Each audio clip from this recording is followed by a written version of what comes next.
G to look like.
Hello, everybody. We're getting started. All right. There's that. Jeff Grubb loves boning. That's true too. I prefer the boneless chicken wings myself. Oh, I like eating with a Have you, fork. That's have for you sure. ever seen a boneless chicken? It's really sad. Rubber chickens. Okay, let's see here. What else do I feel like I need? Oh yeah, that's what I need to do. There we go.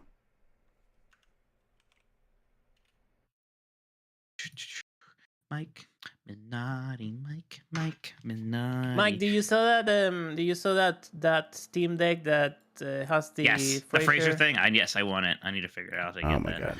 I installed NVIDIA, the NVIDIA update, and I think it killed everything. Fine. All right. Well, I have an NVIDIA update too. Now I'm afraid to install that later. Let's see. It's gonna go Yeah, to music. updates are great. I love updates. They're so Guys, good. hear me? Give me those fresh updates. Spicy updates. Spicy bub dates. Bursting in your tongue.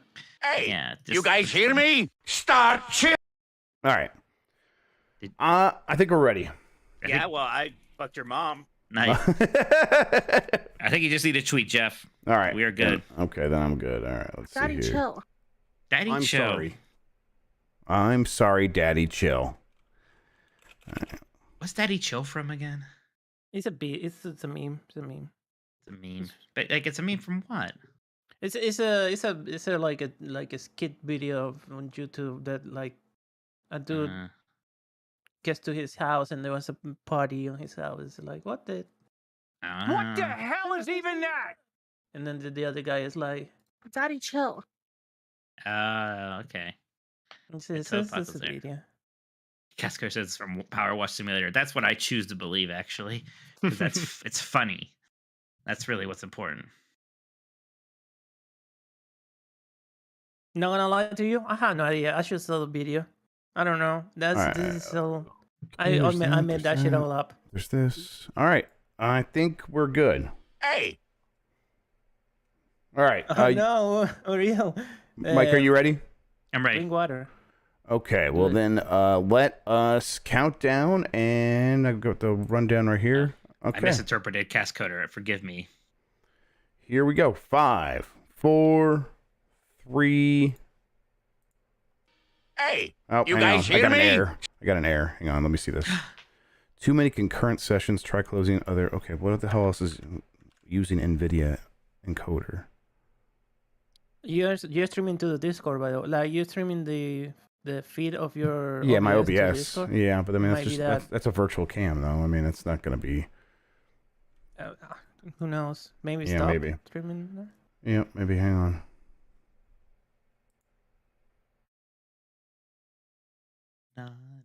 Hmm. H-O-H-O-M many sources. H-O-M-E-R-U-N home run. That's the end. Mikey show. Nope, didn't do it. Hmm. All right, hang on. Let me try here. Have you tried turning it off and turning it back on again? No.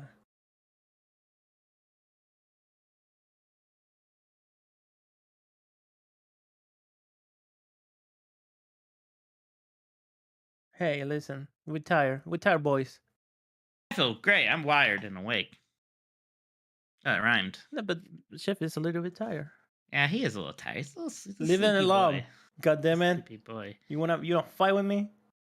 No. Okay. No. Both those And, things are turned off already. What the hell?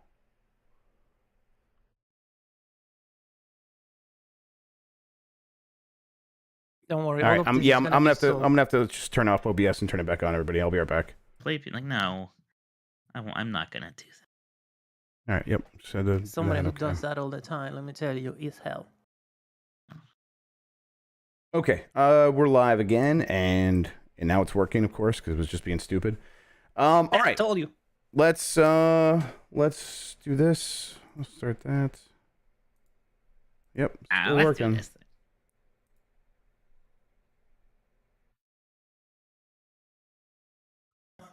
I broke Discord because of course I turned So something on. worried Jeff left Discord for this. Like, oh no. Let's see. All right. Why is my Okay. face showing up? Because you're right there below Mike. Okay. All right. Now I've turned off show non-video participants. That reset as well. All right. I'm gonna count us in and we're gonna get going. You ready, Mike? Yes. Okay. Yes, Here we I'm go. ready. Let's do it. 5, 4, 3. Hey, you guys hear me? Start cheering now! Yeah, let's get this over with. Yeah.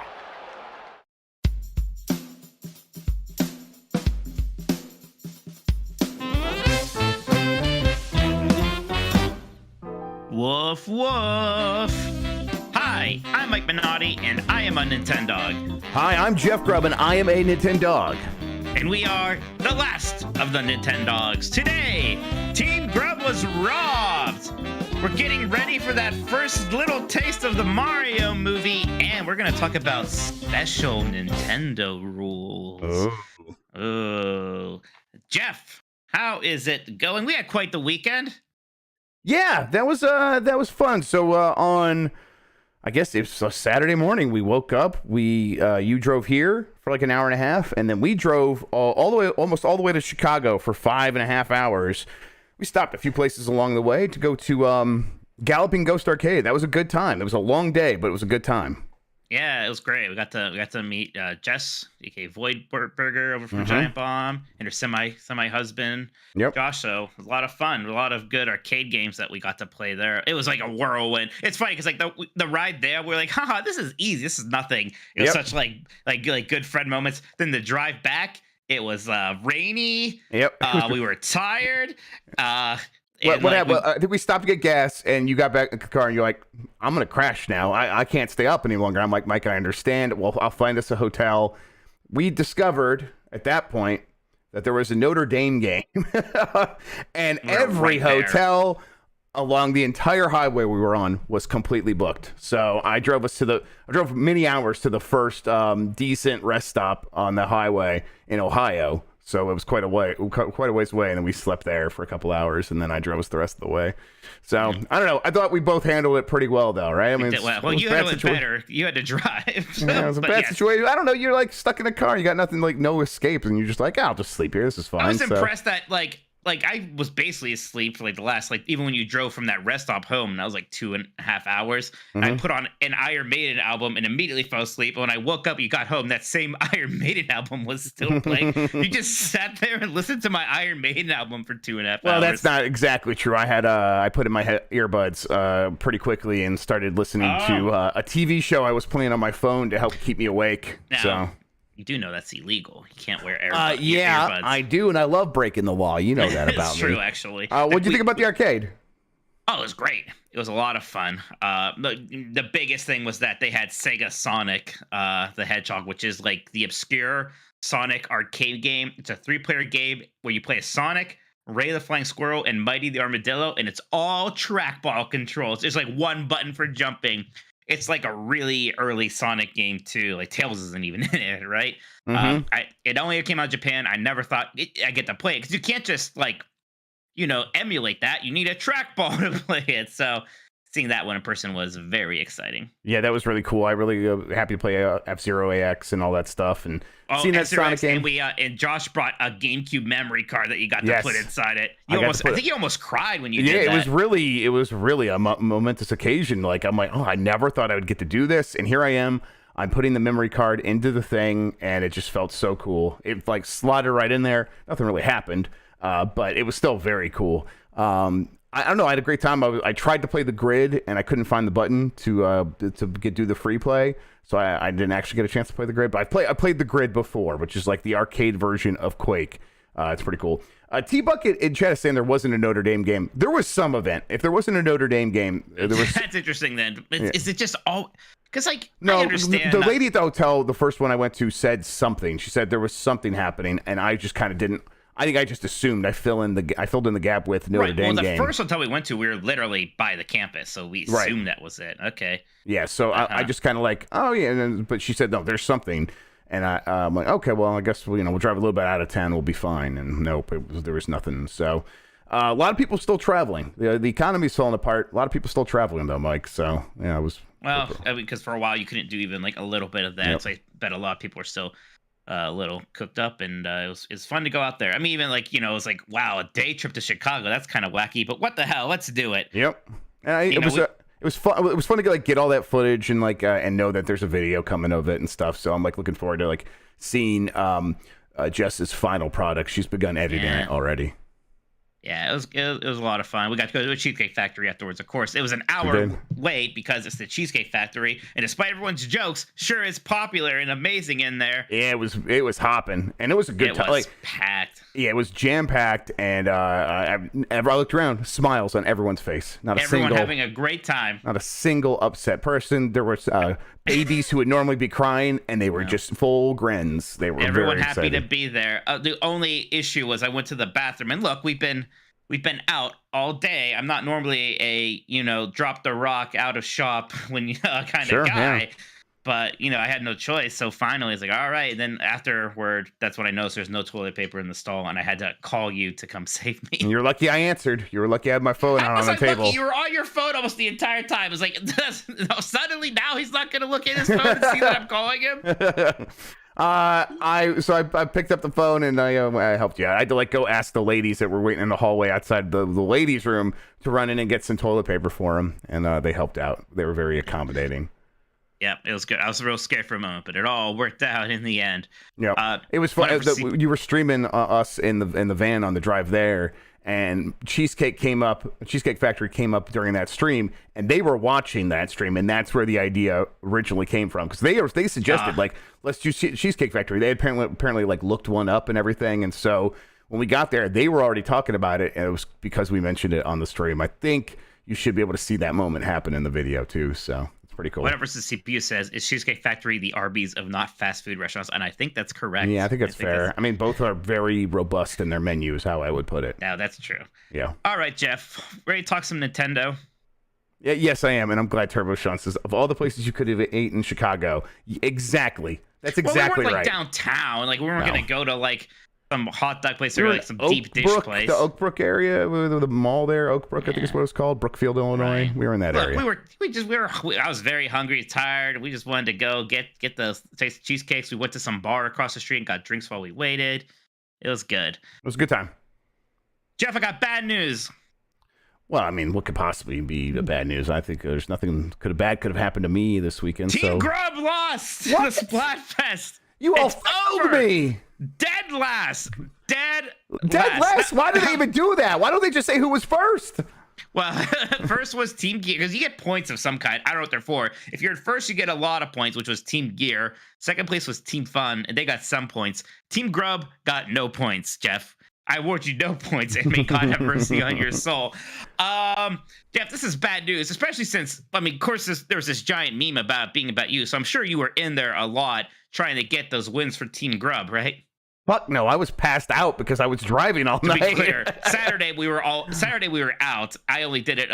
I'm the same way, Jeff. I got home and fell asleep for a bit and woke up at like 6. I was literally going to play that night, and I'm listening to your stream, and you're like, "This is the last match." I'm like, "It's 7 p.m. What is happening?" I was confused too. So it's like, oh well, I guess I'm glad I got to play a little bit, anyways.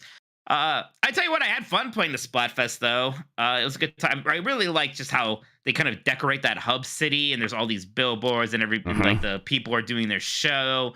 It's a great vibe. So that's a good game. I mean, you had a Splatoon experience this week though already. That actually did not end in disaster, right?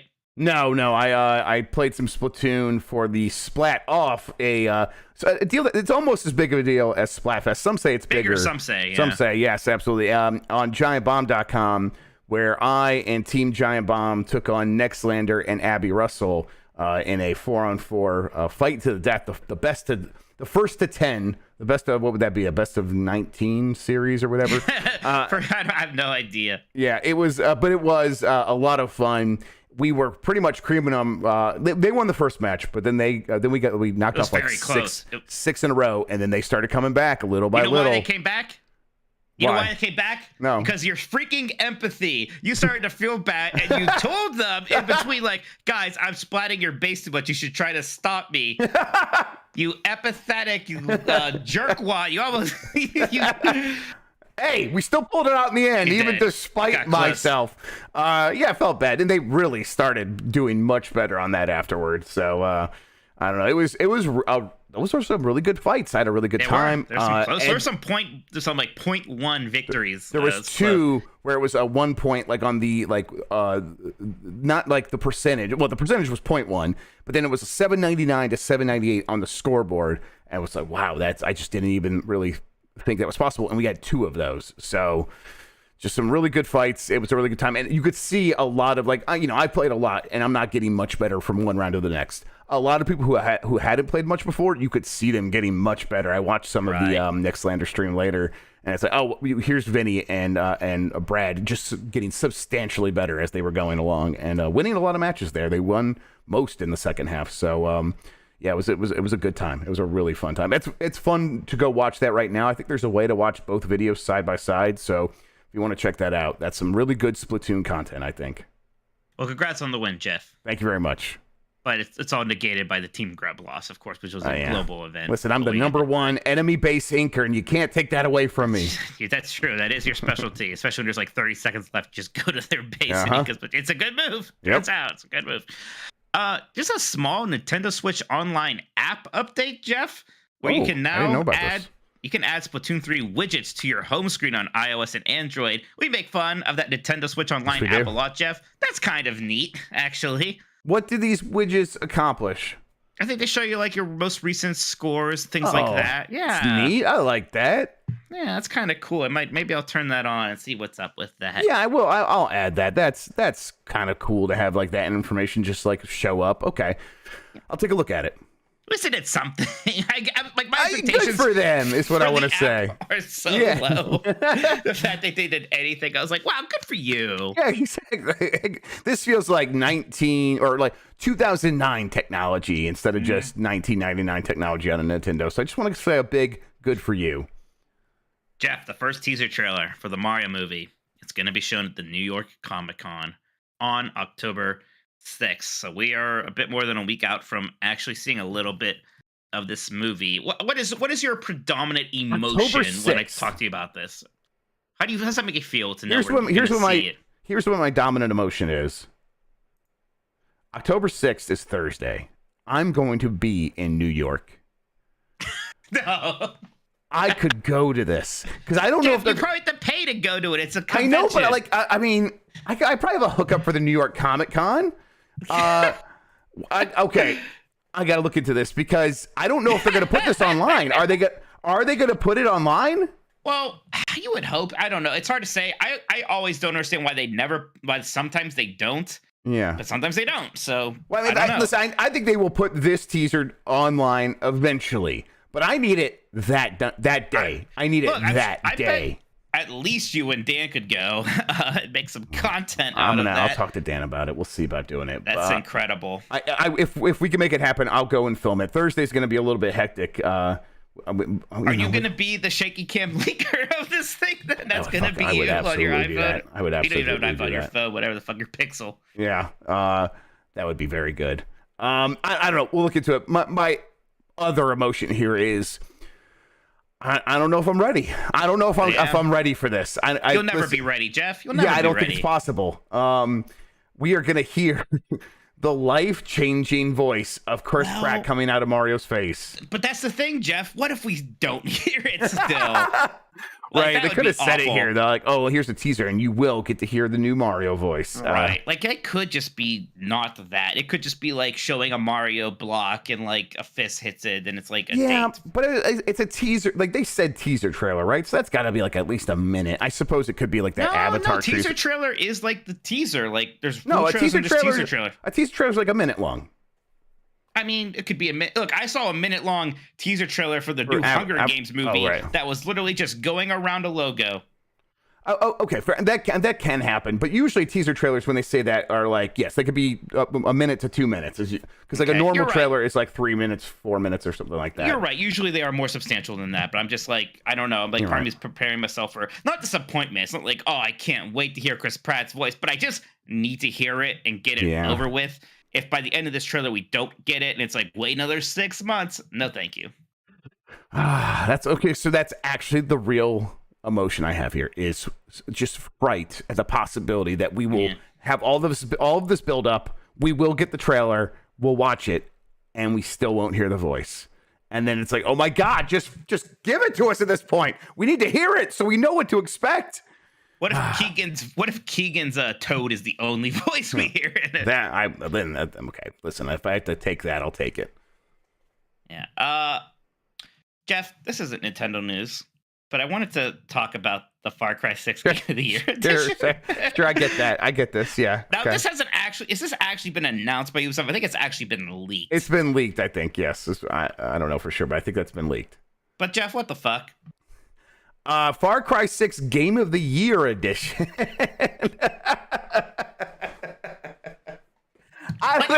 Words are meaningless.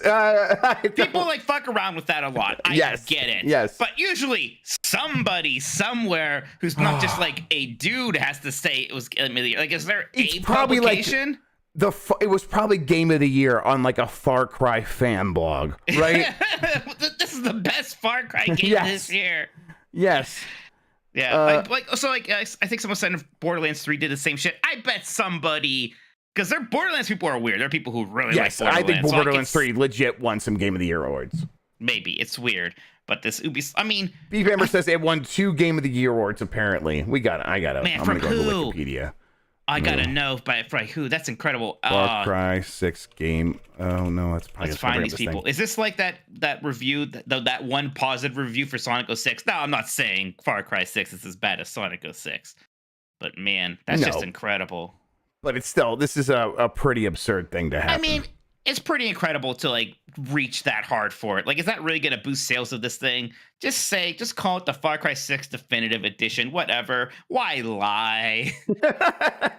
Like, come technically, on. and it's like, no, for sure you're lying. Actually, though, you know this wasn't Game of the Year. You know Right. that. I mean, I know it probably actually did end up selling okay, but I assume that the reception was so poor that we are on full-on Assassin's Creed Origins mode for the next one, right?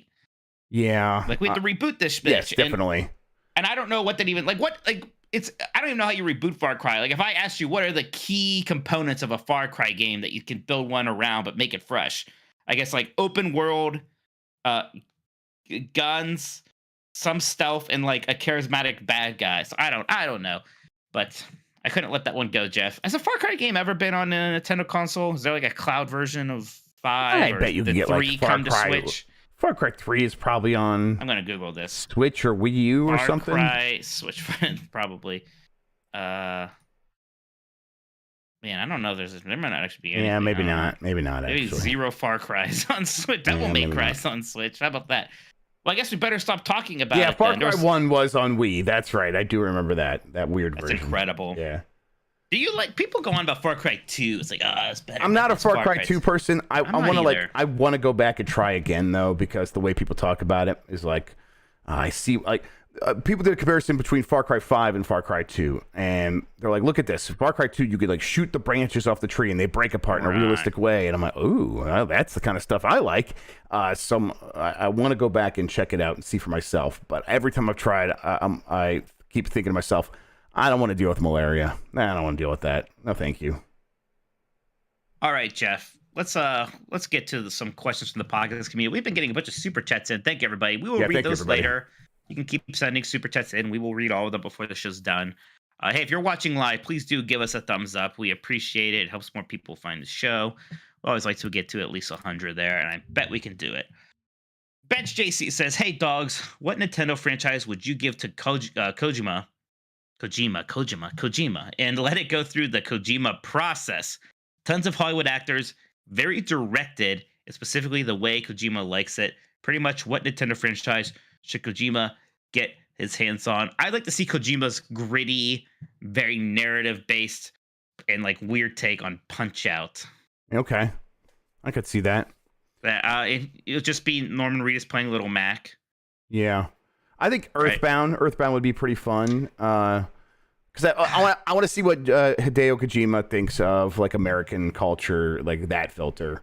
Well, I mean, I feel like I guess I know what you mean. I feel like I already know what he thinks about American culture. It's not like that, but like through that filter of like Americana suburban children sort of thing. T-Bucket said let him do Star Tropics, and that was the first thing I went to, but I say Star Tropics a lot for these things, so I try to challenge myself.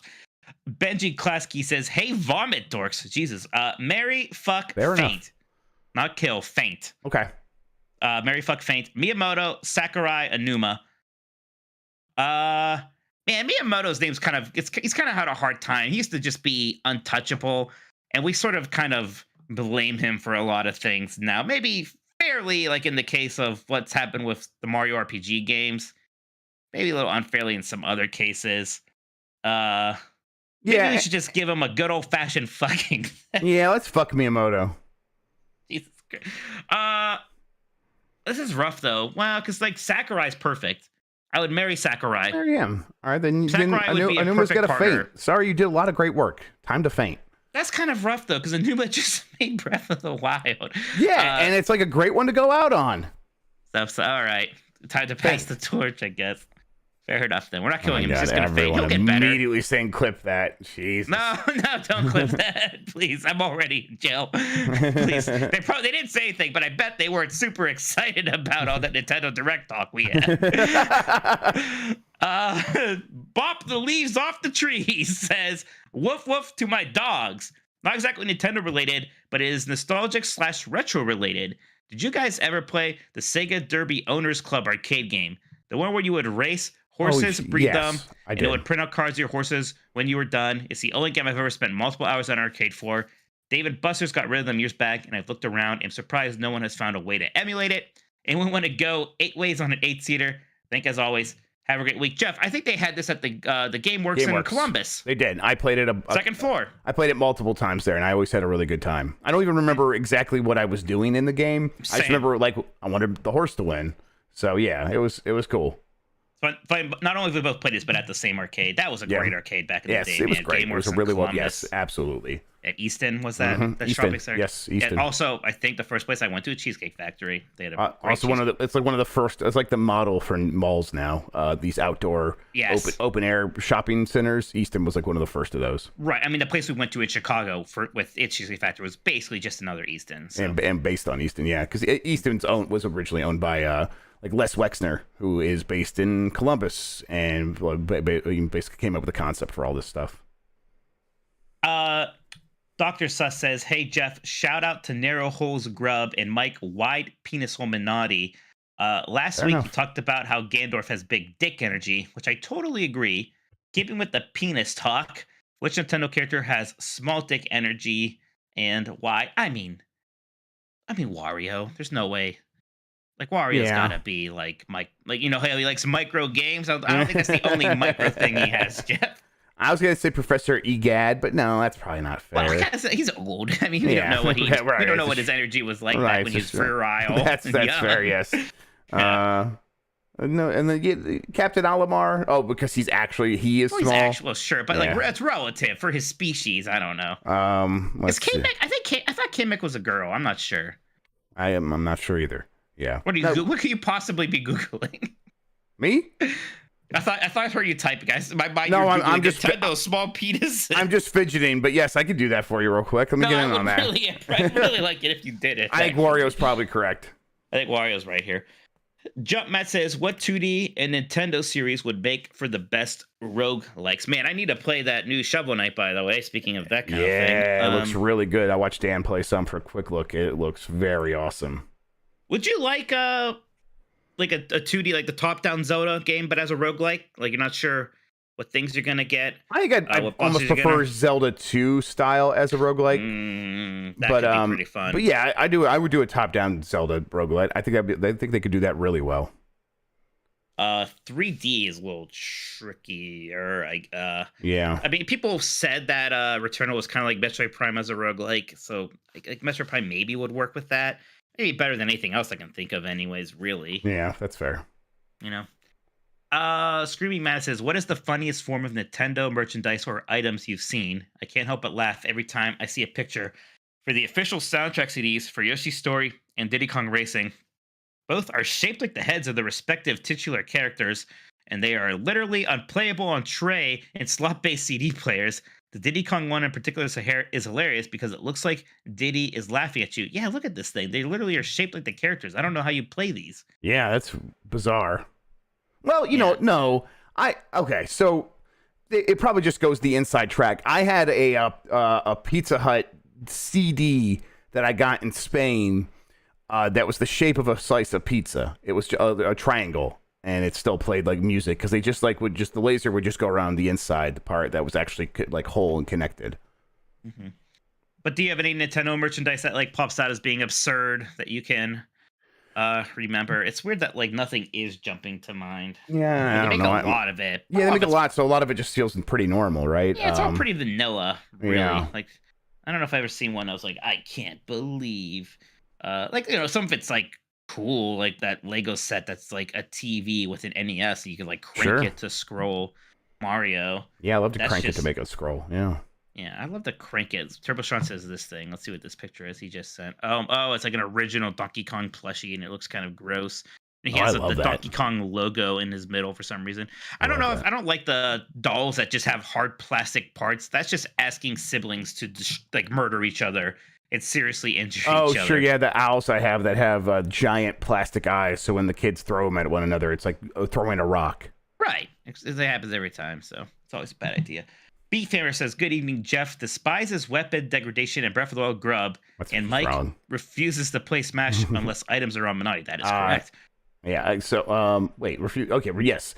No, unless items are on, right? So he's saying it backwards to both of us. That's the opposite. So he's lying about both of us. Shit. Yes.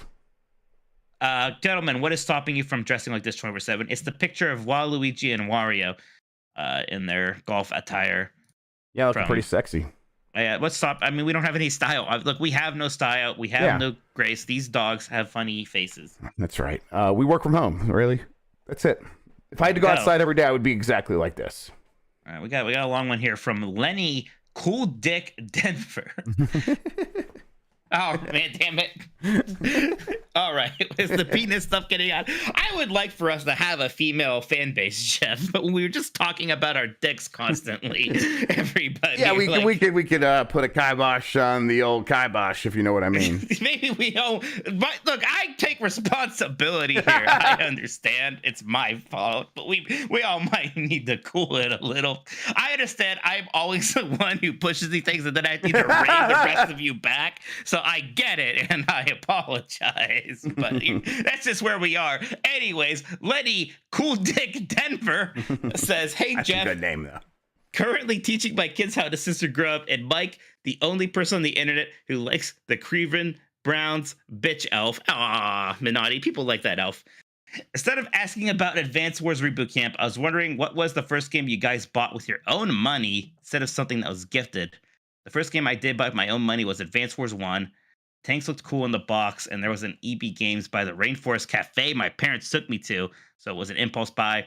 I forgot to bring my Game Boy Advance, but I still remember going through the instruction manual with my brother at the Rainforest Cafe. What the speakers played would sound like an orangutan having sex with a toucan. The food was mid. Man, that sounds a vibe. Going through a Game Boy Advance instruction manual at the Cheesecake Factory. Yeah, for real. I love that. That sounds like good stuff. I do not remember what the first one I bought with my own money that I earned from a job. I think, I've told the story about Castlevania Circle of the Moon for Game Boy Advance. But I definitely was buying games before that. I think like Warlocked for the Game Boy Color is one I bought on my own. Yeah. Definitely like the handheld games because they were a little bit more affordable. So I was buying those a bit more frequently. Yeah, I'm not sure. It must have been like around 2003-ish or something when I did it. I can't remember what it would have been, what that first one was. So yeah, I don't have a great answer for that one. Jimmy Nintendo says, "Hello. After looking in the shadows of the Nintendogs kennel, I've finally become a patron." Thank you, Jimmy Nintendo. I think Lenny Cool Dick Denver's a new name too. So thank you to all the new people. Love everything that you guys do. My first question is about indies on Nintendo Switch. How exactly did the Switch become such a great hub for indies? It's kind of crazy how quickly I went from only playing first-party games on my Wii U to playing a ton of indies on its successor. Thank you. I mean, it's just the form factor is so perfect for it, Jeff. Yeah. First off. The power is right. There's not a lot of like AAA competition. So it's like if you are going to buy a game that's not a Nintendo game, it's probably going to be an indie game. A couple of games had success early on. So a lot of indie games went to the Switch. So it's like a good place to buy indie games and look for indie games. So it just everything worked out. Yeah, I think that's really it. Plus, I think when a lot of people first got the Switch, a lot of people did they all had Breath of the Wild and maybe Mario Kart, but a lot of people plus their library with a couple indie games, and there was some good stuff there from the beginning. Sports Story was relatively quick, if not launched. I can't remember. But Shovel Knight was great on there from day one. Stuff and like immediately started selling way better than any other platform on the Switch. So yeah. Dear Extra Quispy says, "Dear Mike, I'll be providing my own soundtrack for this road trip, Minotti and Jeff. The cops wouldn't pull over a minivan, would they, Grubb? How likely do you think it is that NSO will finally bring in Game Boy and Game Boy Color next year? And so will it be drip feed pace that we're used to?" Well, it'll definitely be a drip feed pace. Yes, we can very much say that based on Nintendo not wanting to change that. But I don't know about Game Boy Color. I think there's really no reason other than they just haven't felt the need to do it yet. So whenever they feel the need, or whenever a slot opens up in their marketing calendar, maybe they'll go for it, or maybe they won't. It's really hard to say at this point. Velocity Prime. "Hello, Jeff, Big Wheel at the Cheesecake Factory Grubb, and Mike, Gaming Position Minotti. The recent talk of Breath of the Wild and Sonic 06 made me think of a question to tickle those gray cells today.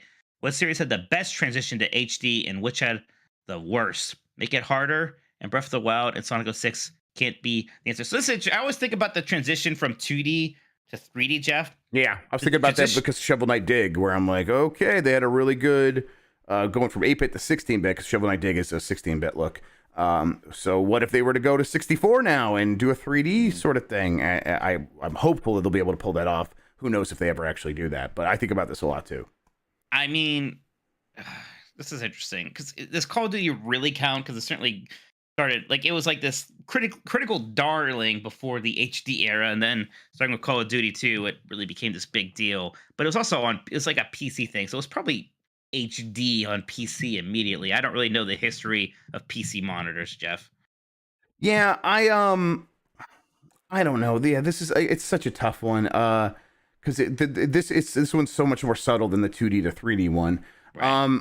Well, Bomberman had the worst, so because it had Bomberman X Zero, Yeah. so Bomberman's the worst if we're not going to count Sonic 06. So that one's easy at least. I got you there. It's Mario Kart. Mario Kart had the best one because I mean, it looked great before, but it is one of the best looking games, and it has been for going on 8-9 years now. Yeah, I guess so. The art is just off the charts in that game. So art off the charts. Art off the charts. It's easy for you to say. Gerber says, hey, it's Wednesday. Well, it is here anyway. Moving on to my question. How do you feel about some games being described as toys? I was talking to a friend recently about Rain on Your Parade, and they got borderline offended when I called it a digital toy.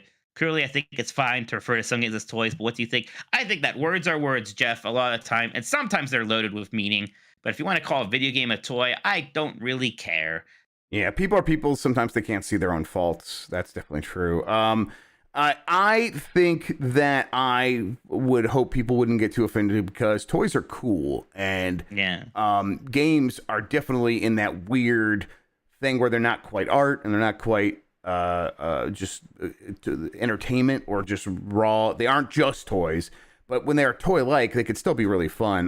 Rain on Your Parade is one my kids like, and they like it for its toy-like aspects, and that's how they play with it. They are just seeing what they can mess up with this cloud that can rain and cause lightning strikes and create fires and stuff like that. They are not looking at the puzzle-solving elements at all, and I think that's one of its best qualities. And I played a lot of that the Crank handheld thing. I can't remember the Playdate. Most of those games on there were toys. It is definitely a toy itself, and that's what makes it cool and makes it stand out from all these other handhelds that are coming out right now. So I think being a toy is a good thing. I think if I ever was sensitive to it, Jeff, it's because it was like used as like a pejorative, a detriment for the GameCube. Like, oh, it looks like a toy. I'm like, yeah, I can't believe the thing that plays Mario and Sonic games looks like a toy. But there was like a whole that was everybody's angsty teenage years of gaming. Yeah, so. that time sucked. That sucked so bad. Well, the games were great, but the attitude was real. Right? Weird. Yeah, the games were better than they had ever been, and it's like this looks kiddie, and I'm like, I hate you. I hate you. Insane. All these 15-year-olds complaining about things aren't mature enough. Yeah, right. I'm like, oh my God, you are the least mature thing in the world. That's how we got things like Prince of Persia, Warrior Within. Yep. Bop the Leaves Off the Tree says, another woof woof to my dogs. Last week, a University of Utah student was arrested for threatening to blow up an underground campus nuclear reactor if the football team lost. Undefeated since that threat, by the way. In a similar vein, but for joking's sake, what would you jokingly threaten to jokingly destroy based off an action that Nintendo would likely do? The Eiffel Tower. So you are going to destroy the Eiffel Tower if Nintendo doesn't make a new F-Zero, is what you're saying. Yes, yeah, there you go. Yes, make a new F-Zero on destroying the Eiffel Tower. And I'll steal the Statue of Liberty. Yeah, you're just Gru from Despicable Me now. Yeah, okay. I've always said this. Octo says, hey there, Jeff. I am now a big fan of anime. Please send me all your recommendations, Grubb. And Mike, can't get enough of podcasting with Grubb and Naughty. Simple question. Did the Wii have a lasting impact on the gaming industry? Because other than motion controls now being integral to VR, I struggle to think what impact I can contribute to this hugely successful console. I'll leave you with this AI-generated Yoji Shinkawa painting of Columbo that kind of blew my mind. Jeff, this looks great, actually. Looks so good. You might have to get this up on the screen. So yeah, okay, I'm this on is it. the Metal Gear Give me a Solid second. artist guy. Jeff, I kind of want one of these. To be clear, I actually would like to pay a real artist to do it just because of reasons. But I love this idea. Like, that's amazing. God, that looks so good. Shit, this is the best dolly thing I've ever seen, actually, pretty easily. That's fantastic. Like, you kind of clean up some of these rough edges on some of these. I love this. This is so good. I absolutely love this. Like, yes, That is fantastic. Again, I just need an actual artist to do it because, but for the You know weirdness what? of the AI, You know what? I'm just gonna tell Jerem to do it, and I'll give him some money. please, because I I want this in my room. But you know, I understand what you're saying about the Wii because it feels like maybe that didn't transition over to like the future of console gaming, but a lot of that stuff went on in mobile and sort of introducing this casual market, right, Jeff? Maybe that's where the legacy of the Wii is in that mobile space, and the and television Amico, right?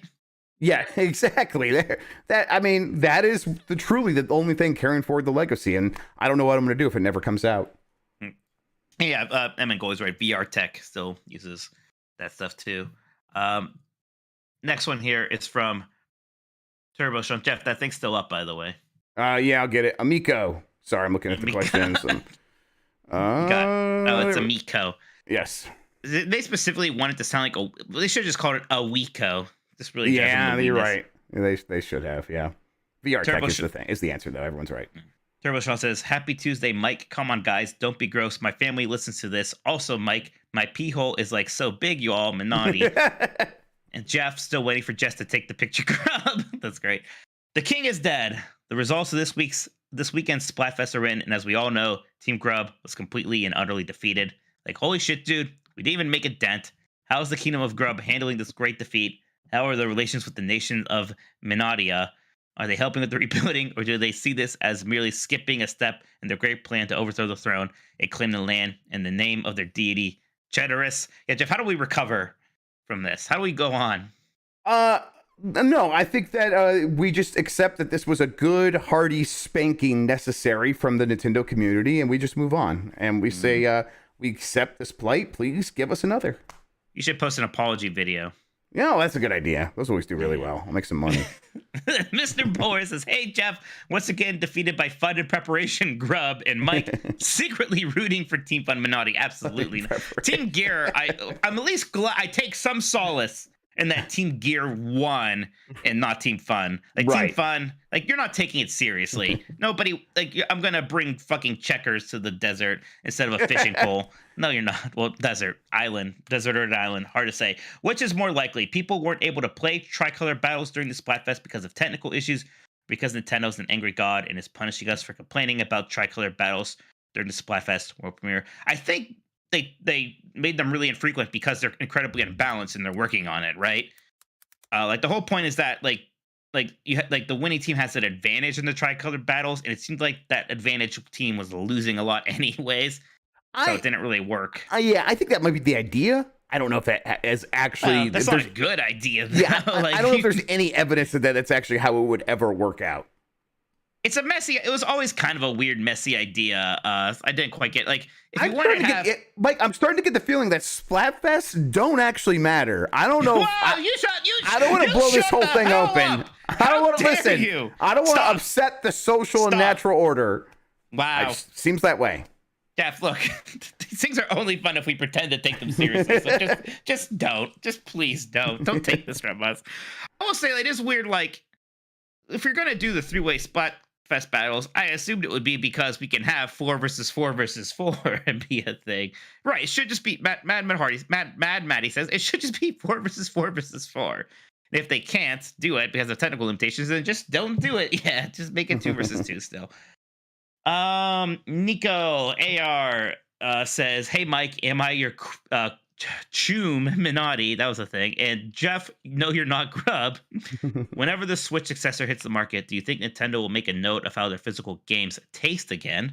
Will people do the whole licking their new console games thing again? Or are we past all that? Have you ever tasted a Switch game? I didn't, but most of my friends did, and they gave me shit for not doing it for some reason. Well, that's just peer pressure and, you know, mob mentality. I never licked a Nintendo cartridge, Jeff, and I never will. I never licked one, and I would if I was like dared in the proper environment. Well, make sure Dan Riker doesn't know that, because he will absolutely dare you to lick one. He's totally going to make me eat Oreos dipped in nacho cheese. So how much worse can a Nintendo cartridge that's be? So gross. I'm going to throw up thinking about that. Everyone says that it's delicious, apparently. Yeah, so. Fuck that. I don't care. I'm not doing it. G-Man Sir says, "Hey, Jeff, I was conceived at a club Grubb, and Mike, Jeff Grubb is better than me at everything, but not Miss Naughty." Wow. Wow, exactly. Why do you think Nintendo moved away from analog triggers? I mean, man, they did move away from those pretty fast. I still love them on my GameCube, actually, too. Did they move away from? Oh, I guess they weren't on the Wii or the Wii U. They're not. Yeah. They're not on the Switch. It's just And they're definitely not on the Switch. Yeah. so. I mean, probably because they're like, no one is using these, especially not us. Yeah, that's true. Actually, they're not using them. So what the heck? All right, so I just asked Jerem to do a Bombathon poster in the style of Shinkawa instead. So that's money well spent. I want my Columbo thing though, but that's still pretty good. Maybe I'll reach out to him like, just do this for me. Superhuman says, "Hey dogs, did you have a favorite rental from when you were a kid? Is in a game you rented once or more but never actually bought? This was Super Metroid for me, mainly because I was never able to find it in stores. This is actually how I played Final Fantasy 3, aka Final Fantasy 6. Jeff, was we wouldn't buy it because RPGs were like they were more expensive. Right, they used a lot of memory, right? So they were expensive. Yeah, they were hard to sell. They're also sometimes just hard to find, but they always had it at Blockbuster or Hollywood Videos. We rented it quite a bit, which is why we basically whenever we got it, I'd play up to the Opera House and beat that and never get too much further as a kid, but kind of loved it every time anyways. I thought it was always really cool. Yeah, Kirby's Dream Course is the one I bought, or I rented so many times and never actually bought it. Just because I'm like, I don't know, it seems slight. It's probably not going to be worth it. And then I would keep going back to it, and I still, one of my favorite games to this day. Honestly, thinking about that has like helped me recalibrate my feelings about value. And so I think it's one of the reasons that I'm so happy with Strikers today. Because I'm like, I know I am enjoying this now. That's actually what matters. Hoff says, "Hey, dogs. We've been playing a lot of Mario Party All-Stars in my house. It's gotten to the point that my girlfriend has annoyed the nickname Peachy the Bitchy to her official nemesis. Have you or your family ever nicknamed Nintendo characters in this way?" I mean, God, I probably did it when I was like 13, and none of them are probably repeatable anymore, Jeff. Yeah, I definitely have done stuff like this, and I think I might agree with Mike where I'm like, anything I might be able to remember, I'm not going to say. Fluffy Cloud Gamer says, "Hello, beefy boys. For a man who has built a reputation for not wanting deep story or character building in his games, isn't it kind of weird how Miyamoto is really excited for a Mario movie that will probably focus on both?" I don't know what it is, Jeff, but like, look, all video game people, they get fuck me eyes when they see like movie stars or movie directors, right? Yeah, maybe. I think this is like Miyamoto getting to make a movie, just the same way he's like very excited about getting to make a theme park. I don't think he really cares about Chris Meledandri or whoever the fuck is like running Illuminati. Okay, no, he got fuck me eyes for at Illuminati. Yeah, he got fuck me eyes for Chris Pratt. So you're right. So he still has that. But I think that he said, okay, this is the right medium for these things. Is I think how he feels. And when it comes to games, I think he does think they should be toys first, and all this other stuff is kind of weird vestiges of other mediums. Hey, Uncharted Wolf says, "Hey Jeff, your Twitter PFP scares me." Profile picture, and Mike, I don't know what you're talking about. Mike, your Twitter profile picture makes me feel nothing. Minotti, wow. I recently started Bleach, and in the last 3 days, I've binged 30 episodes, despite thinking the show is like a 7. What is the hardest you've binged something despite not being head over heels in love with it? I watched kind of all those Sons of Anarchy pretty quick, even though I'm like, this is a kind of a bad show. Yeah, there was another one of those recently, but I stopped watching it, so I think it probably doesn't count for this answer. Yeah, but that makes a lot of sense because I don't know if I have a great answer because I don't even watch all that much TV anymore. Really, I mean, like Star Trek Voyager isn't great, but I still like binged and watched it because it was Star Trek, and I just needed all the Star Trek I can get, and I still have a soft spot for it just because it's Star Trek from that era. Walking Dead is a good answer in general, though. I watched a lot of Walking Dead, although I didn't binge it. I watched it as it was coming out, and yeah, that show sucks. Ezipsis says, "Good day, blokes. Why do you think it is that the U.S. doesn't have the Nintendo Switch game vouchers, but we still have them in Australia?" This is turning into old-timey movie accent already. Right, I was like, you're doing Mid-Atlantic. What is happening here? Yeah. I just used another one to pre-order Bayonetta 3, and it reminded me that you don't have them. I'm probably going to buy another pack of vouchers for Pokemon and save the second one for another game next year. Why does Nintendo of America hate you all? I have to admit, Jeff, I haven't had to think about the vouchers very much. Game journalist privilege. Even though we don't get early codes, I still get codes. I use the vouchers. I did. I got but we don't have them anymore, so I can't use them anymore. But I definitely did the voucher thing at least once. I don't remember what games I got though. Okay. Dugan says, "Dear residents of the Nintendog house, having only recently played / enjoyed Metroid Fusion and Zero Mission, why would Dread be my new favorite game? Because it controls even better than those. It's so slick. Metroid Dread is such a slick game. It's maybe the best feeling 2D game I've ever played, Jeff. Yeah, one that's not giving you super powers. One that's still you are running along the ground. Like, yeah, I think I agree in terms of just that the way she animates and the way that you feel like you're controlling her as she animates. It's muy primo. Muy primo. That's what I always say. It's my catchphrase. Vision 49 says, "Hey dogs, does the day ever come where Nintendo puts out a piece of hardware that receives full and complete third-party support?" I mean, there might be a day, a couple generations from now, where the like the power parity between Nintendo's like Switch-like system and a PlayStation 7 or whatever are so close, and these things are so much more scalable, Jeff. I could absolutely see that happening. Yeah, me too. But also I could see it going the other way and less third-party support than ever at some point in the future. So we'll see. Xbot Killer is Jim Ryan's alt says, "Hello, Mike. Game S Jeopardy's Ken Jennings, Minotti, and Jeff as good at Game S Jeopardy as he is at predicting Nintendo Direct games." I've been feeling down and generally shitty lately, so I've been playing through the Kirby catalog to distract myself with good vibes. I've never played the Amazing Mirror or DS entries before, so I'm looking forward to it.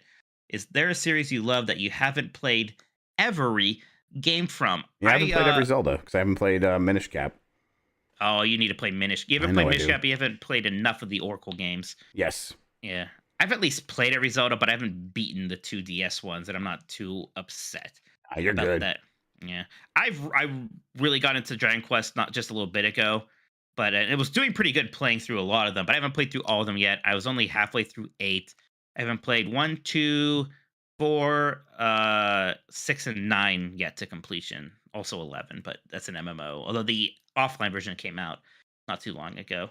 I have not played every Ratchet and Clank either. I like those games a lot, but I have not played all of them. I keep hoping like I could play Tools of Destruction, some of the other Into the Nexus, but I think you can only do the cloud versions of that on PlayStation 3 right now. I'm kind of holding up for a better option. I hope you feel better though, Xbox Killer. You hang in there. Xbox Killer is Jim Ryan's alt. Not well. Look, I just naturally tried to shorten his name, and it led to a bad implication. Well, maybe this is him, and maybe this is why he's feeling so down because he's realized the error of his ways harassing us so much. That's very possible. Yeah. Lostine says, "Hey gents, hope you guys are doing well. Jeff, the nighttime is the right time. Grubb and Mike, furry lover Minotti. Do you guys share Richard's from Digital Foundry's opinion that Tears of the Kingdom will launch a new version of the Switch? Have either of you guys been through a hurricane and or been out of power for days? I'm in South Florida, so we are getting some wind and rain, but not the direct hit, so we are lucky." So first off, one of the nice things about Ohio is that we are relatively natural disaster proof. Except for that one year where we got the hurricane. Yeah. Yeah. I don't know if they hit you guys as bad. It hit us pretty bad in Columbus. We got a lot of rain was it. That was it. It knocked out power for like 7 days. It was crazy. Oh, really? No, it wasn't like that. It was nuts. We'll get the occasional tornado. We've had like one bad one in the 80s that people talked about forever because it was the one bad one. We had a little one just a little bit ago, but it barely did anything. No, I do not think there's going to be a new version of the Switch launching with Tears of the Kingdom. Like in next spring? Absolutely not. Like what? Definitely not a Switch 2. So you think it would be a Switch Pro? I don't think there is going to be a Switch Pro, let alone that early. Here it comes. Here, I'm doing it, everybody. This is not a source. This is just a guess. Can I please just guess? I'm going to say that this is happening. I think that a Switch Pro is launching with Tears of the Kingdom. What? Yep, I've changed my mind. Why? Because I think Nintendo wants to shift to a different model of upgrading the Switch compared to what it's done in the past. And I think that makes sense to then... You've delayed this game so many times. You've delayed, allegedly, the Switch Pro a number of times. Why not line them up? Makes sense, actually, when you think about it. It doesn't make... Nothing Nintendo does make sense. So it's just a funny sentence to say. I am going to guess that I think a Switch Pro is launching with Tears of the Kingdom. And if I'm wrong, I guess you can yell at me anyhow, I guess. I don't care anymore. Well, I want to be clear that I do not think that. Yeah. So, but there you go. You agree with Digital Foundry on that one. Next one here is from Ed. Alrighty, dogs. Inspired by the ending of the first Monkey Island, what's your favorite breaking the fourth wall moment in a video game? Also, Mike, I'm currently halfway through Monkey Island 2. Should I play any of the others before jumping into Return on my Switch? Yeah, I think you should definitely play Curse of Monkey Island. It's very good. I don't know if you have to play Escape or Tales. I think they're fun. Escape is aged in a way that might be hard for you to play for the first time now, with no fondness for it. At least play Curse of Monkey Island. Um, Breaking the fourth wall moment in video games. And I actually kind of thought that the Deadpool game was funny with that stuff, Jeff. Like when he actually like gets like a voicemail from fucking Nolan North in the beginning and stuff like that. Oh, really? Something like that happened. I don't remember any of this. So yeah. Although granted, even better than that was in Saints Row, the fourth, where like one of the voice options was actually just Nolan North. Right. Yes, that's good. I like when Sonic looks at the screen and taps his foot to say, "Come on." Oh, sure. I guess that does count, huh? That's pretty good. And then when he says a lot of the commentary on Diofield Chronicles is they're selling this for 60, what for you signifies something should be a budget title. Is it always worthwhile to start at 60 to see who's going to buy it? Mike, I don't know. Me and Jeff are always very more lenient on this than other people, and maybe that's been colored by the fact that we do get a decent amount of games for free. Sure it has. Anyway, so I'm sure it has. So I guess don't take me too seriously. I almost very rarely care. Like it has to be absurdly like it has to be like I paid $60 for a 2-hour game for me to get upset about it. I mean, I agree with Mike, but also at the same time, when I look at Diofield Chronicles and then I see it's $60, I go, what? How is this $60? It does seem like a game that should be budget priced. I don't know what that is. I know it when I see it, kind of thing. I think it comes down to feeling like a worse version of Fire Emblem, like for the DS, or at least a slighter version of a Fire Emblem for the DS or 3D. I'm sorry, for 3DS. And so when it's like those games cost $40 and this thing's out now and it's $60 and it doesn't feel like it's matching anything that series is doing. And of course, the battle system's slightly different, but it wants to be Fire Emblem. So it's like hard for me to be like, oh yeah, this makes sense at 60. You know, talking about the breaking the fourth wall thing, Matthew Ellert in our chat said Deadpool using the health bar as a weapon in Marvel vs. Capcom 3. Yeah, that might actually be the best. That was fantastic. That's cool. That was really funny. Major Phazon says, hi, Jeff. I love boning Grubb. And Mike, I actually prefer Nuggies Minotti. Holy shit. Are you guys going to watch Deadpool 3 with Hugh Jackman, Wolvie? And Mike, Nuggies are okay, but if given the option, I'd rather get Tendies. Nah, no way, man. I mean, Tendies are also good. Yeah, I'm going to watch it. I think that was pretty cool. I am actually very, very excited about this. The idea of I am too. Them coming back together, obviously the idea must be so good to get Hugh Jackman back. And the things that they could do. The Disney month. This is his first Disney MCU paycheck, of course, Jeff, yes, which I true, imagine absolutely. is a lot. It's going to be a big paycheck. But also, I just think that it's going to be a straight up like bromance, like love story. I think it's going to be them realizing that they love each other, and it's going to be awesome. And they're definitely going to have like a fight scene where they just absolutely like rip each other apart, like they've had in the comics before. No, I am actually pretty excited. It's going to be planes, trains, and automobiles with these two. That'd be incredible. That'd be honestly, so good. That's the movie they should make. I like Hugh Jackman a lot. And like partly because of in movies, but there's that era of WWE where they had like a celebrity guest host every week. It was pretty obnoxious, and a lot of them just came in and didn't care, or they were wrestling fans, so at least they tried. Hugh Jackman was not a wrestling fan, but he like came in and gave it like 1000%. He like learned everybody's name. He got really into it. He was like super respectful. He doesn't try. He never does anything half-assed. That's what like makes him like so cool. Hashtag respect Hugh Jackman. I acknowledge our real tribal chief, Hugh Jackman. Right. Keywork says, hi fam. I am asking not only you both, but our community. I may or not have a new job with a strong affiliation with the Nintendo IP. I am looking for specifically Mario, Yoshi, and DK button downs. Box Lunch got me a Mario Power Up shirt, but I'm cutting up short with the other two IP. Anyone know any good Etsy stores I can provide? Thanks for any and all suggestions. P.S. Y'all doing Nintendo Halloween outfits. I just got a DK outfit from Nintendo store to wear. I don't know anything aside from Lunchbox that's doing good official stuff. If you're in New York, you get to the actual Nintendo store. I bet they might have some fun things. Otherwise, we'll have to leave that up to the community. I actually think about Halloween, Jeff, because my big party that I'm going to is on the 15th. And we got to, wear some stuff on the stream for funsies and things like that. So I got to start thinking about what we're going to wear. I have no ideas yet. I don't know. I might go as Frankenstein from Monster Squad, or I might go as like Ralph from Wreck-It Ralph. We'll see. Ralph's good. That would be funny. Yeah. That's a good one, actually. Jeff, that's it for our community questions. How about we take a little break, then we can get to some of these super chats. We got a bunch of those, and also we have our community topic for the community question, which is, have you ever played a Nintendo game with your own kind of self-imposed special rules before? You excited, Jeff? I'm excited. Let's take care of some other business, and we'll get right to that. All right, we are on an ad break on YouTube, apparently. Oh, is it playing my new ad? No, not well. It will be on the Spotify and RSS version. It should be, yes. Oh, something to look forward to, everybody. Ads. Uh-oh, what was that?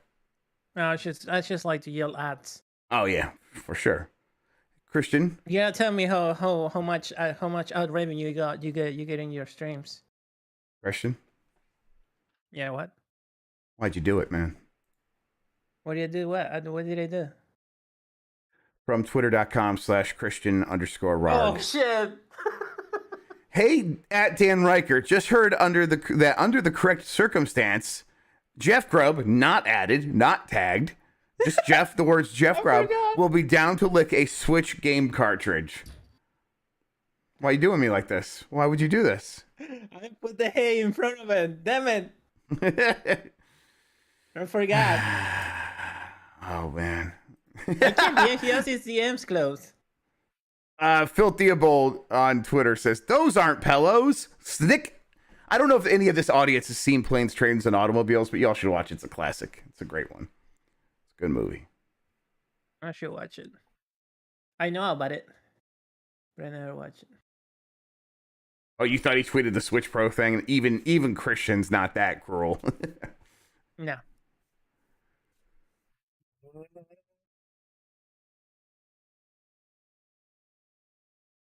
Batman comes.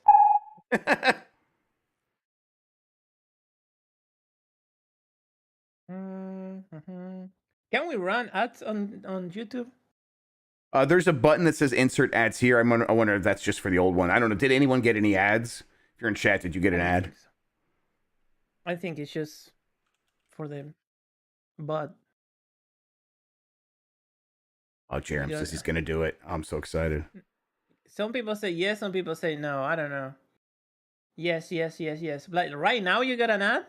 They got it probably a minute ago. You did get ads. A Okay. minute ago, that's what I meant. Well, I mean, we're on an ad break. What do you want from me? You're going to get an ad. Hey, yo. Yeah, we gotta eat. With spaghetti, gotta eat. spaghetti and Yeah. meatballs. I'm sorry, I've been watching a lot We of Super gotta Mario eat. Brothers Super Show, and every 5 seconds, it is just Mario and Luigi going, oh boy, I wish I had a meatball sandwich. Oh, I need a lasagna to live. That All sounds right. good. If I You don't know get a what? lasagna, in the next 30 seconds, I'm gonna die. And it's like, oh my God. I Listen, relate. They're right. I've they're met a right. lot of Like, Italians. This is same. exactly what they're like, but still, Jesus. It's true. Same. To be honest, if I don't have a meatball sandwich right now, I'm gonna die. That's just All right. It was a different time. All right, yeah, let's see. I think I'm ready for you to bring us back in, Mike.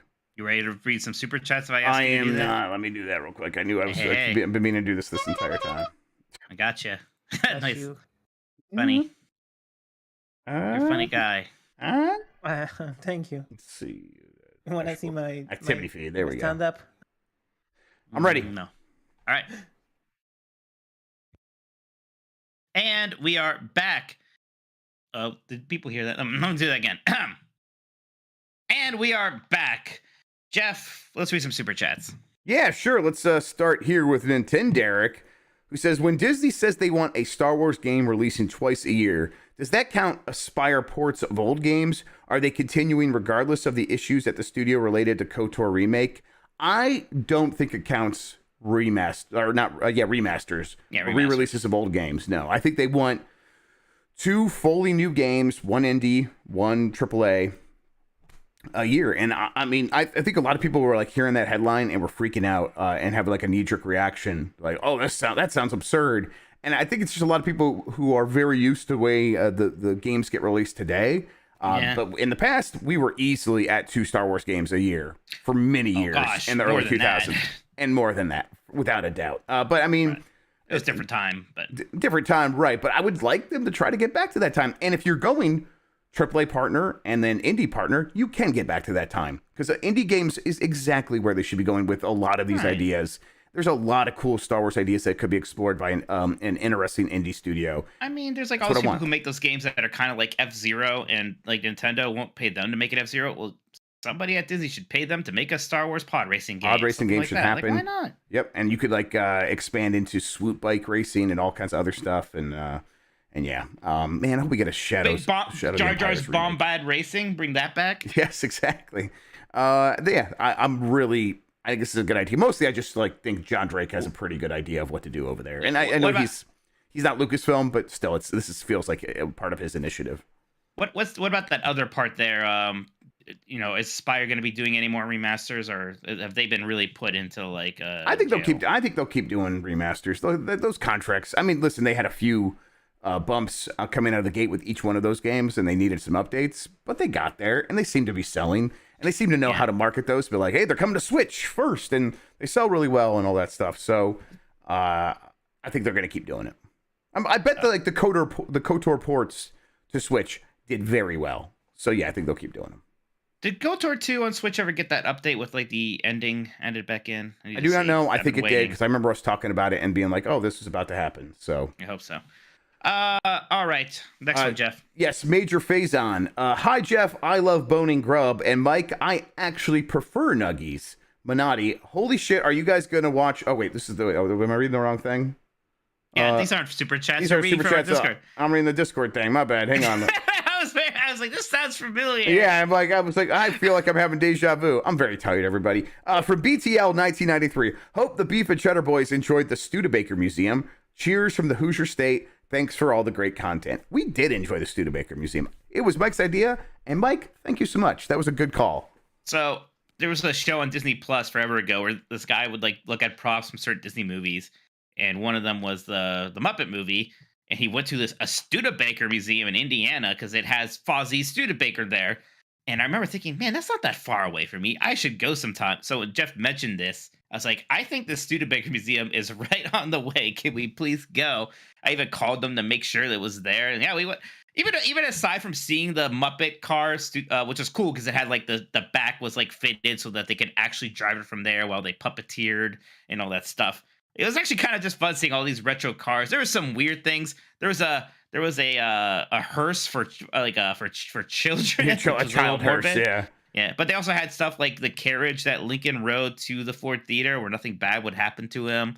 It was really neat. I heard the word Studebaker, and like I guess I maybe associated with old cars, but mostly I was like, I don't really know anything about this. To realize they were like a wagon company making literal carriages for horse and buggies or whatever, and to turn that from that to making early cars and some of the most recognizable early cars. It was really cool to see that progression. So it was a cool museum.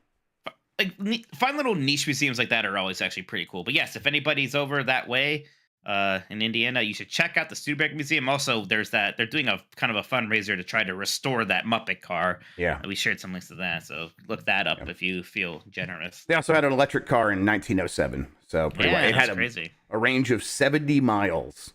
Just bananas. How about that? Uriel Delgado got COVID. Any game recommendations? What were some good recommendations for games when you're not feeling well, Mike? I think anything that's really engaging is good. Fortnite is actually not a bad idea because you could keep playing Fortnite. Never ends. There's always kind of something to do there. MMOs might also be good for that kind of a thing. I think something that's really engaging. So whatever you think, if you're not like a story guy, don't play something with a lot of story, right? Something like that. I think Stardew Valley is a good one. That's a good I like one. Ones where you can meander, but also there's a lot to keep your mind busy. So I think Stardew Valley is a good answer. Stardew Valley is good too, because like if you have COVID, you're probably not seeing a lot of people. So the kind of social aspect of Stardew Valley with all those characters, that's kind of nice. Rigo Romero. Hey guys, when Nintendo unveils the next Switch, what should be the first third-party game to show off the power? I'm thinking Cyberpunk at 60 frames per second. I think Batman Arkham City Wii U edition should be the first one. Armored edition, yeah. Yeah. I mean, that's not a bad idea. Elden Ring is a good idea. Elden Ring would actually be pretty great, That's right? perfect, yeah. Yeah, that would be like, look, here's Elden Ring. It looks great. I mean, it would depend. Honestly, they announced a Switch Pro, and that it's launching alongside Zelda, and they show off Elden Ring running on it. That would be massive. That would be so huge. Maybe even something like that Resident Evil 4 remake. Let's see what that looks like on the thing. Something like that. But yeah, it kind of depends on what the timing is for this. Yeah. Let's see. From Propaganda Panda, next time you go to Chicago, you need to go to Pequod's Pizza? Pequod's Pizza? I think. Pequod's? Is someone going to say Pequod these nuts? Pequod these nuts. No, I think that's real. Yeah, I mean, I love pizza. I like Chicago pizza, so I wouldn't mind it, but also was going to say no to Cheesecake Factory, which was great. So we'll be back there sometime, I'm sure, Jeff. Yes, and I love like Chicago pizza. It's a really good. It's really tasty. Of course, I would crush some of that. So yeah, I'll check it out. I mean, all pizza's beautiful. Exactly. Although, as my shirt says, Youngstown, Ohio is the pizza capital of the world. And Ryan Johnson makes the best pizzas, as my shirt says. Uriel Delgado's back. I never cared for Splatoon, but I like the new idols, especially Big Man. It's really fun. How much of the sales do you guys think is new players? I mean, a lot of them, because... I mean, logistically, it has to be if it's selling... It seems like it's on track to sell more than 2, so there has to be... I think there's a lot of people who got a Switch, like, in the years after Splatoon 2 came out, so it was, like, too late to really get into Splatoon 2, but now that it's like, okay, now everybody's starting again, they're into it. They're jumping on board. I don't know, like, what the percentage would be there, Jeff, but pretty good. Yeah, I mean... Obviously, there's a lot of returning players, but clearly it's also so big that it's attracting. It has to be attracting new people. But yeah, probably a pretty decent percentage. Propaganda Panda's back. What is worse, no Mario voice in the trailer, or it's just Chris Pratt's normal voice? What if it's like one of those behind the scenes ones where it's like, hey, listen, we've been working hard here, and it just shows animators working on stuff, and it's Chris Pratt narrating. No. Miyamoto like smiling again and like that'd be Chris Pratt silently in the booth and then like it does one of those rack focuses where it goes from focusing on Chris Pratt and then Chris Pratt goes blurry and Miyamoto's just behind him smiling and you can see him mouthing so cool. So cool. Sequoia, Moose Sequoia, is that just a hentai thing or do they say that for a bunch of things? I don't know. Yeah, I think it'd be worse if there's nothing, actually. If it's bad, I just want to hear it finally, at least, and know it's bad. But I just got to know. Yep, same. Tengu Ray, Jeff, since we last spoken, have amassed 6,900 strong followers to help you convince EA to let Iron Man do a one-wing angel. We also have sandwiches. It sounds like some sort of cult is beginning here, and I'm all for it. I love sandwiches. And I love the idea of Iron Man doing a one-wing angel. So that's great. We'll make this happen. Chat tells me Segoy means amazing. So thank you, everybody. From Isaac Clark. Howdy, gents. I'm getting married this weekend, and I'm super excited. Any marriage tips? Should I get my fiance into Kingdom Hearts? Love you guys. I got lots of marriage tips. Yeah, go for it, Mike. I got all sorts. No, I don't got any fucking marriage tips. How about you, Jeff? Yeah, I don't know. It's all this. It's just listen and... practice acceptance is always a good one. Don't try to force things to be happy or to be right. Accept your situation, and that usually makes it like that creates a scenario where you are a more happy, gentle person to be around to begin with, and then makes things sort of happier on their own. So I've heard that it's important that you force them to try to like the things that you like. Yes, and you really build them up, and then when they don't like them as much as you do, you get upset about it. And I think that's the key component. And eat ass. Fuck, I couldn't keep it. Fuck. God, shit. Next. Next time. El Grug. That's the best silence I think we've ever had on this show, by the way. That's good. That's good. All right. All right. From El Grug. In the test fire, I was in the middle for the Tricolor Splatfest. I always got over 1,300 points and 5 kills. I didn't win any of them. Pain. Yeah. I think I know there's a problem. I think it's just, it's not, it's the idea is not really working. It's bad. It's stupid. It's a bad whatever. idea. It doesn't. It also doesn't matter. I mean, you could just not have them. You could just keep. That's basically what they did in this one. They were very rare to the point that what really just mattered was the two. The 1 versus 1s, and then they just kind of accumulated them. But yeah, I get the idea. Like, look, Splatoon 3 is being criticized for not doing enough different. So like, well, we gotta do something kind of different here. But it's a little like the Splatfest are still fun, but the whole 3-way thing is a little half baked. Yes, for sure, exactly. And I'm still going to participate in all the Splatfest that I can. That I'm not driving to Chicago for 12 hours in one day and then pass out for the next day. But yeah, and then who cares? It's still fun. It's still Splatoon. How's your family feeling about it? I know a lot of them were sick when we were gone. Feel bad. There's ups and downs. Some have started feeling better. Some have gotten better and then worse again. So it's nonstop when the school year begins. Did you tell them about the evil apple? I told you that apples are bad. Yeah, you want to listen to me? What was the reference? I'm sorry. What was the? I can't remember what the context was about the evil apple. It seemed like this was a major event at the household. You were on this big call where one of your kids left an apple. Oh yeah, sure. Well, she took care of it. That's why I don't remember it because I told her to. Okay, so we left. My kid left an apple out in the backyard. Apparently, it was completely covered in wasps. My wife calls to tell me about it as I'm on my way to Chicago. I'm like, leave it until I get there. I'll get it when I get back. And apparently we have the spray Dawn soap, and she sprayed it at the apple. And apparently wasps hate having their wings covered in soap. So they left it, and then she got it, and she said she yeeted it way into the backyard, and that solved the problem. You know what else will solve this problem? You just never bought any disgusting apples to begin with. So no, I've not told them about the evils of apples, Mike. I've not yet. Conveniently forgot about that. That does it for the Super Chat so far. If anyone sends in any more, I will get to them before the end of the show. Jeff, have you ever played a Nintendo game, but like not in the intended way? You had some special rules that you sort of imposed on yourself, kind of like those nefarious Nuzlocke Pokemon runs? Well, I most recently have done this when I played a game called Breath of the Wild, and I did Hyrule Hustle, which this has to be my answer. I've done some other stuff a little bit like this, but nothing that like stands out like this. I played Hyrule Hustle, which was a game invented by Dan Reichert, where he had me and Jess race, and the idea was to go from a new save, but go from the southwestmost corner of the map to the northeastmost corner of the map. And in between, if certain things happen, you do certain challenges. For example, if you accidentally unlock a stamina upgrade before, everyone calls you a cheater, and you have to eat an entire apple, including the core, before the match before you can actually start competing. And then if you die, you have to leave the game and go play Zelda 1 and collect 10 coins. And then if you die in that... That was the best part. Yes, and if you die in that game, you have to go another level down. Like, what was it? You Punch Out. You had to beat Glass Joe. Yes, I had to go play Glass Joe and Punch Out. And they were playing the Bwom sound as I was going up and down levels. Meanwhile, Jess just like chugging along and beating me. It was pretty wild to be a part of one of these wild, like, Dan... nightmare lab experiments that come to life.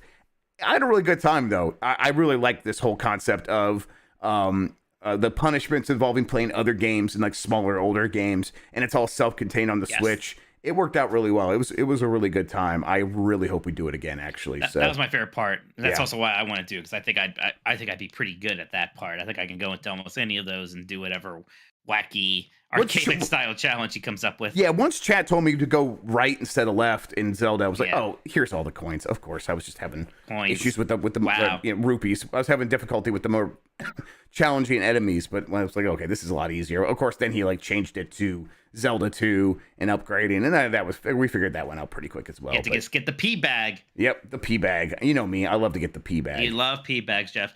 I think I talked about this before, but I did beat. I was like trying for a while to beat Mega Man 3 without dying, and I did finally get to do that at one point. So that was like the one time I really was like trying to do something like that. Right. I even talked before we did the show. I was actually doing a Smash Brothers character tier list, and I talked about how me and my friends like to play Smash Brothers, where all of us are Mr. Game & Watch, and we're only allowed to use the side B attack where he like does the hammer with the different numbers, and the 9 is the instant kill.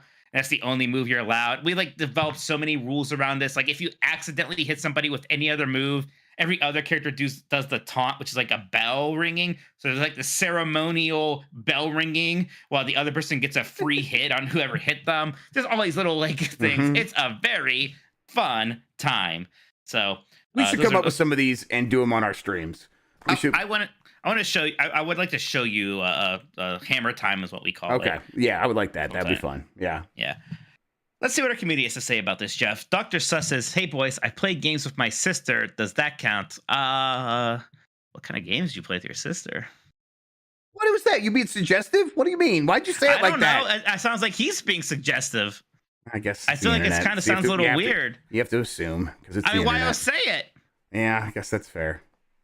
Velocity Prime says, I've never done an intentional hard run that wasn't something already included in the game, but I have done a few runs with Breath of the Wild and Mario Odyssey. I'm seeing, at the corner of my eye, I'm seeing chat scrolling a lot. I don't know what they're saying to me. They're mostly just like, help, he's doing it again. But I have done a few runs of Breath of the Wild and Mario Odyssey where me and a friend split the Joy-Cons between us. Didn't make it far in either, but good for an evening. That sounds fun. Benji Glaskey just has a video of Danhausen. I don't know if you could play the audio from this for us. Yeah, hang on. Let me see what happens when I play it if it goes through. No, hang on. Oh, I have it muted. Let me try again. Let's see. No. No. He just says no. Okay, all right. Thank you, Danhausen. Thank you, Benji Glaskey, for that. Screaming Madden says, honestly, I'm having a hard time thinking of any specific Nintendo challenges. So the only one I can think of is challenging myself to catch all the fish and bugs in Animal Crossing New Horizon before they go away on their last month. I remember in particular crafting so much bait to catch a stringfish in late March, only to catch it initially without any bait on March 30th. That's good. That's good.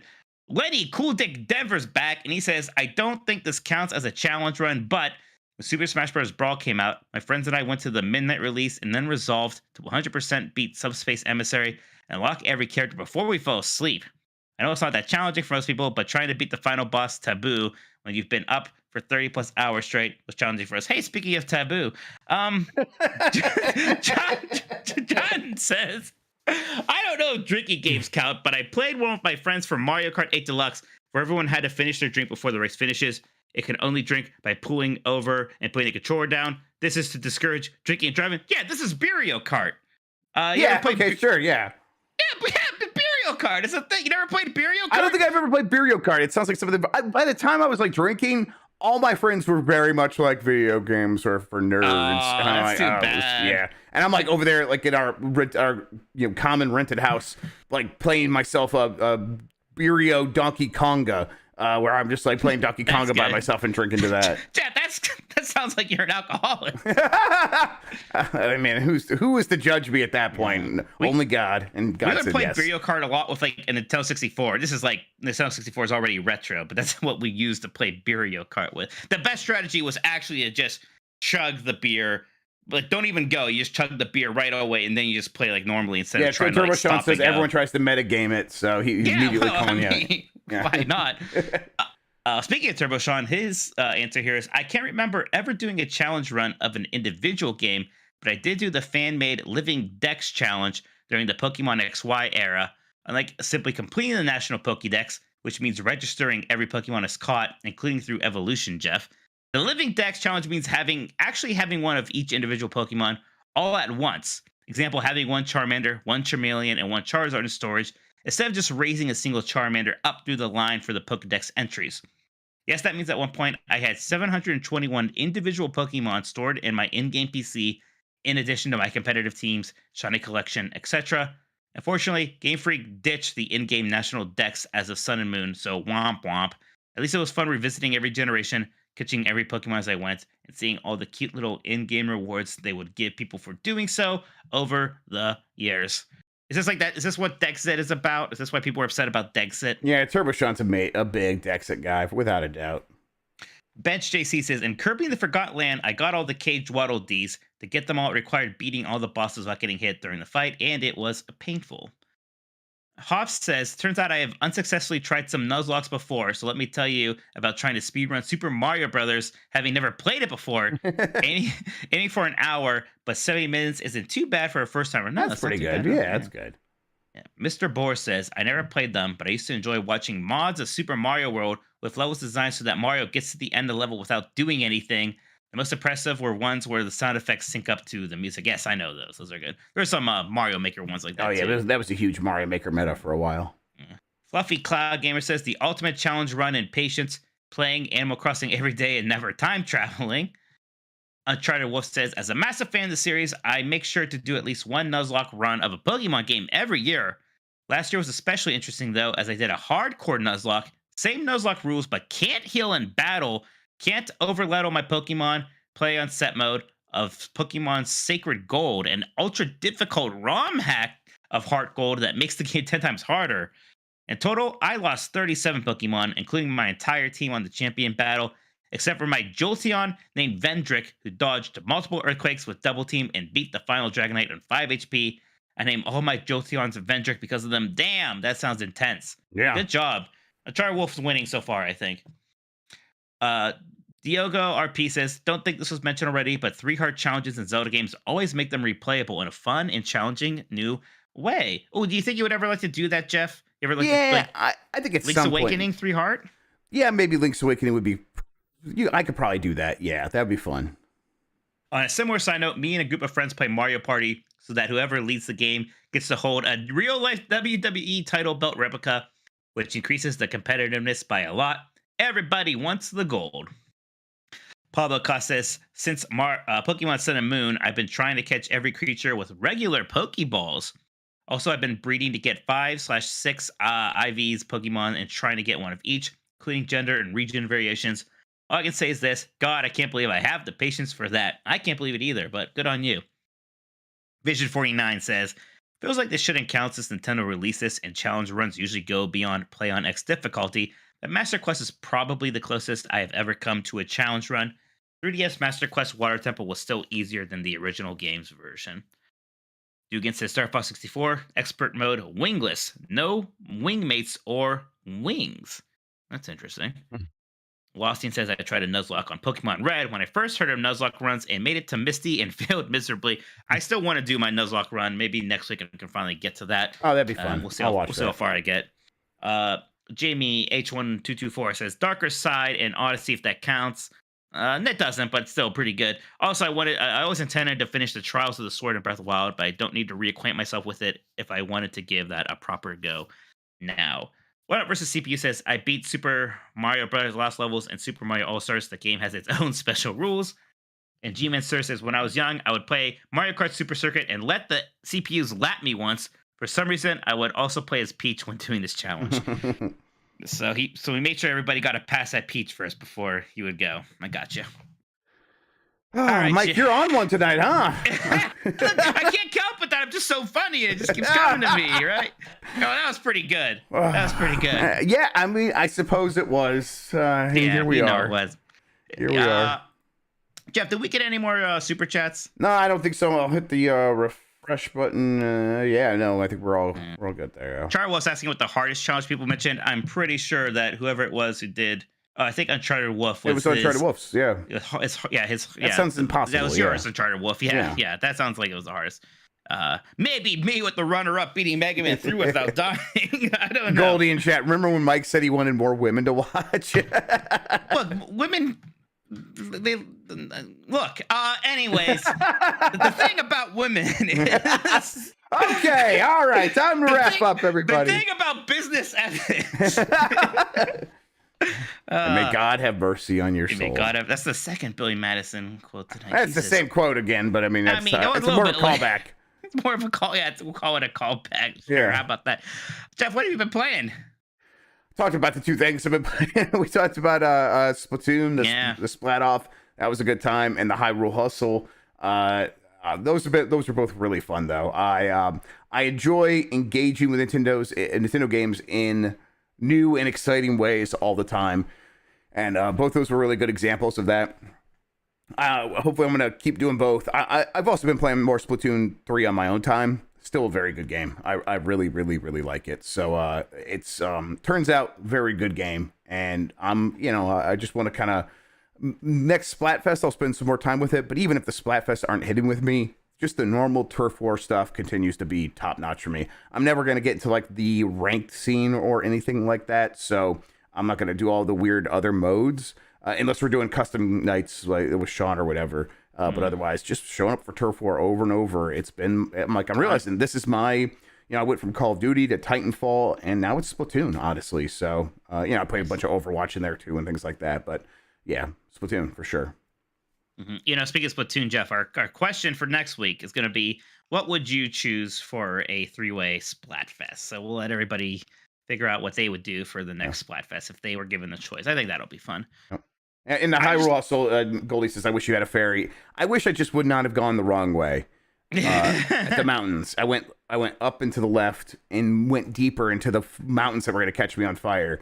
And if I had just gone and swooped down to the right and around, I think I would have had a really good chance of like kind of at least getting within eye shot of her. So yeah. I just been playing more Xenoblade. I play a lot of it. Like last night, I think I actually almost played it till battery depletion. I really like that game. I love that because there's so many side quests and a lot of them are meaningful, especially in that they unlock new classes. And since it has like that almost that Final Fantasy job system thing, it's fun to unlock new classes, and you do that by unlocking these new guest characters also. There's a really nice rhythm to it. So I've been doing a lot of those side quests, and it's almost kind of like over leveled me for the main story in a way that I kind of like. Like, yes, I worked hard, so now I deserve to beat this normal boss much more easily than I normally would. I'm having a lot of fun. My only problem now is that Trails from Zero came out, and I want to play that. I cannot start that before I beat Xenoblade. I would never go back to Xenoblade. So I'm being diligent here. There's even other things like that's the problem when like a Switch game that I'm really enjoying is an 80-hour JRPG, because it's like, oh, now I'm not like playing Shovel Knight Dig like I kind of want to, or this or that. So I kind of like I'm 30 hours into Xenoblade 3. I'm almost like trying to play as much of it as I can, so I can beat it and do something else, but I am really enjoying it. Yeah, I'm glad to hear that you're really into it. I'm at that weird point where I think I would like to go back, but I'm probably not going to go back to it on my Monday streams anymore because we missed a couple of weeks now. And am I going to start playing it on my own time or my own streams? Could I just do a 12-hour stream for Extra Life where I just play that? That could be cool. But there's kind of a big gap between now and then. I don't know if I could wait till then. So I'm like trying to debate with myself. I also really like it. I think I'm going to like it more the more I play. I might give it at least one more strong go to try to engage more with the job system and see how I feel about it then. But then after that, it's probably going to go on the shelf. And I'll be like, hey, no, I enjoyed what I played. Nothing wrong with it. It's just that's never been my genre, and that doesn't mean I don't like it. I do like it. I'm just not never going to be in the mood to play one of those for 80 hours. So it's fair. Yeah. All right, Jeff. Yeah, let's wrap this up. I think. Should I hit the music? Let's hit the music. You can hit the music, Jeff. We are getting out of here. If music's playing, I do not hear it. By the way. Okay. Well, that's of course the stream deck is broken. You know what? Let me just fix that right now. Everything reset. NVIDIA just reset everything, so it's got to do every little fix here. Let me try it one more time. I believe in you. I hear it. Yay! You did it. Good job. Thanks you everybody for watching Last of the Nintendogs. We'll be back on Thursday with Game Mess Asides. Hey, we got Jeopardy on Friday. The Imran Khan, right? That's right. Yeah, that's gonna be 6:30 p.m. Eastern time is when we're starting that one. Also on Thursday, we are going to have our Game Mess Game Club discussion about Metal Gear Rising. It says 8 p.m. I thought maybe Sean wanted to do that at 7 p.m. I'll have to double check with him when we're doing that. We're also at the poll up now for the next Game Club game for October. Your choices are Resident Evil 1 Remake, Ghost Trick Van Detective, or Alan Wake. So everybody vote for that if you are in the Discord for the Game Club. Jeff, who's your guest tomorrow? I haven't figured it out yet. You want to do it? Maybe. Okay. We'll see. You'll figure it out. Bye, everybody. Bye.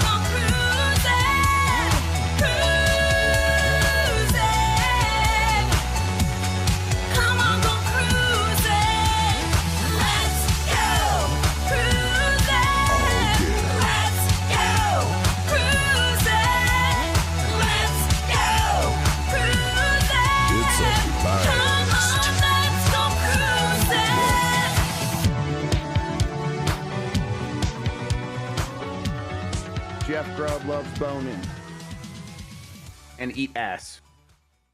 I'm sorry.